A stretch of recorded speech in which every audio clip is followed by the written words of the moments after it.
we want to make sure that, even if you're reading already, if you read the Al-Fatiha already, this is the lesson today. If you read it already, then pay attention so you can learn how to teach others to read. Because what happens with the readers of the reading is that they really don't know what it is they're doing, not at a conscious level. They know how to read, but they don't realize the process that is involved in it. Just like you remember one time I told you how we think, we all know how to think, but most people don't know what the process of thinking is. They just know how to think because Allah has endowed us with thinking. But there's a process, and to remind you of it real quick, thinking is when you take new information and it's that just dangling in your mind. It's not meaningful to you. And you relate it to something that you already know, and you say, now it makes sense, and that's the thinking process. And that's how we begin to grow in knowledge, by comparing new knowledge with old knowledge so that it makes sense to us. All right, that's from the baby. The baby starts doing.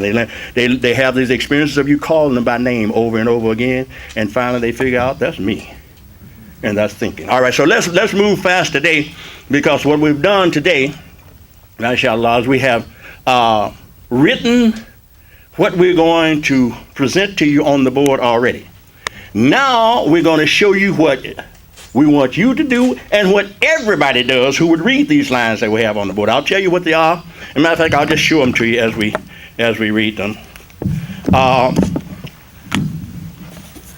We have at the top of the board, this is permanent, so that's why I had to leave it up. This is up here. I can't erase this. This is Bismillahir-Rahmanir-Rahim. And then these are the sounds. Every reader has to recognize the sounds. Even those Arabs who read Arabic without what we call the harakats, without the signs, they see them there in their minds. Because you can't make any sound except that you recognize the vowels. So all of the red up here, if you can agree, and Arabic does not have to be written in in two colors, or more than one color. I'm using a different color so it's easy for you to distinguish which is which. So all of the red marks, all of them represent sounds. Notice I didn't say they are sounds, because they can stay red from now on and they'll never say anything. They represent. So if we can agree that the red marks represent sound, the black marks represent what's done to the sound. They're called consonants. Consonant. The literal meaning of the word, even though you may find a dictionary that says consonant is a non-vowel sound. Wrong. A consonant is that which goes with vowel. Con means with, sonant means sound. All right, we've said that many times, so I know I don't have to emphasize that too much. So the black represents consonants.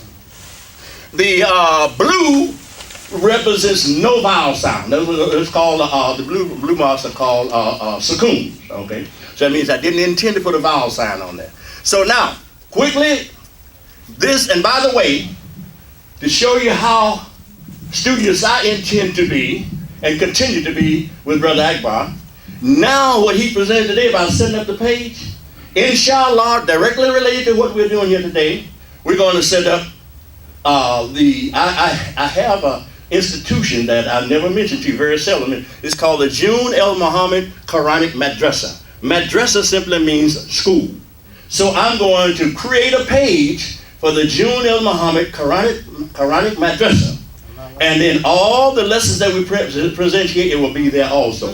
As well as you should be aware of the fact that we are streaming today. This is live. That's correct. And so people can go to the Mosque's Facebook or to my Facebook site, click on it, and they can follow this live. They also can input questions.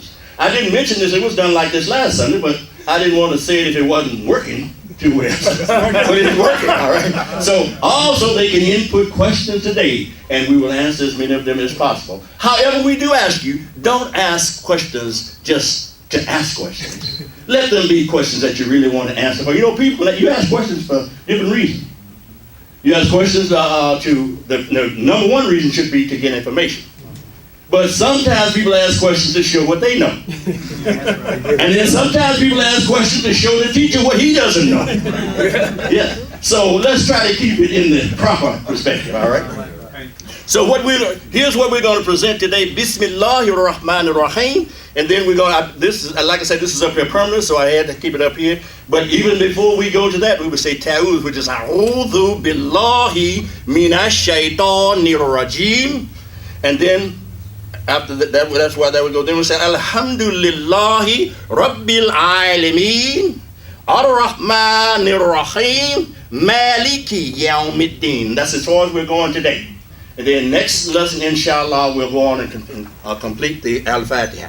Now I left space in between these lines so that I can demonstrate to you what you should do, what you need to do, and what any reader does in their own mind, although they don't make these marks. The first thing that a reader does is he picks out these sounds here. He's looking to see whether every word has at least one syllable in it, and every syllable has to have a vowel. Every syllable does not have to have a consonant, but it must have a vowel. So the first thing that a reader is doing is looking to see what sound is it, what vowel. That's what a vowel is, the sound. It represents the sound. So these are the sounds that you will find, and no other sounds. What we have on this first line here is all the sound that there is in the Arabic language, all right? And there are only 10 at a maximum. If you want to get down to it specifically, it's only 3. A, E, U. But then we can shorten the A to A. We can shorten the E to E. We can shorten the U to U. And then we can make diphthongs. A, E. That's A, E. A, U. That's A, U. And then Uri and Ew. All right? So those are the 10 sounds. A, E, U, A, E, U, A, E, A, U, E, U. That's all the sound that there is in the Arabic language. All right? That's all the sound. All right? So you get those 10 sounds, and now you pick up the book, you're ready to read. The first thing you want to, what do I have? Well, in this one up here, this phrase up here, that's what we're going to break down first, and that's what we'll use this space for, and then we'll break this one down here, and so forth, and so on, continue, all right? So in Bismillahir Rahmanir Rahim, I'm going to put some of this stuff down so I can, unless I get another set of fingers. All right. So in this first Bismillahir Rahmanir, the first sound that I have here is E. But this E is not said by itself. It is said from this position here, which this dot is under. All right, this is a letter with the dot. And then it's stopped here. Sometimes a sound is said by itself. Sometimes it's said from a consonant position. Sometimes it's said and then stopped in a consonant position. And sometimes it's said between two consonants. So therefore, I have taken the liberty, being a linguist, I have that privilege, you see, to assign a recognition to each of the syllables. There are 4 syllable types. So as we go through these syllables, we're going to stimulate what type of syllable it is also, so we learn to recognize. There's only 4 of them.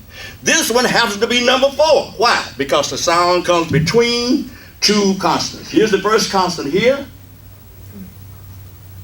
and then the second consonant is here. All right?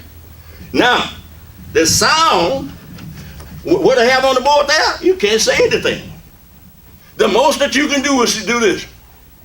And that's as far as you can go. Because you have no sound to come. So to come out of there, we come out of this letter here with a dot on it. That's what it tells us to do. Put your lips together. Now, I don't have to say E from there. I can say ooh, boo. I can say bad, bad, you see? So, but we're going to say E from a short E. We're not going to say B, we're just going to say B. Bis. And this second consonant, the long one with the 3 parts, it's a stopping place. So we say B, but we don't leave it there. We say bis, bis, all right? And the sukoon lets me know I didn't intend to put a vowel sound on this letter. The name of the letter, we don't have to worry about that. What we want to, even though I could tell you the name of the letter, this letter is seen. But don't get caught up in trying to learn the names of the letters. You can learn that and be sophisticated in your expression. But the main thing you want to know is, what does that letter tell you to do? This letter tells me to let this E out with a hiss. Bis. That's why it's a snake sound. Bis. This letter tells me to start that sound from here. Bis. And so that's why we get the syllable bis. All right? Then in Arabic, we have something where we connect words in pronunciation also to make it smooth and chantable so that we can chant it. And the rules that we do that, they're called the rules of tajweed. I'm not going to spend a lot of time on that particular word today, but tajweed is a simple word. It comes from the word jawadat, which means to make easy. So to make the reading easy, instead of saying Bismi Allah, we say Bismillah. So we take the min from Bismi and connect it to Allah. So you see no vowel sign here and nothing on this. That means this is ignored. It's called wasl.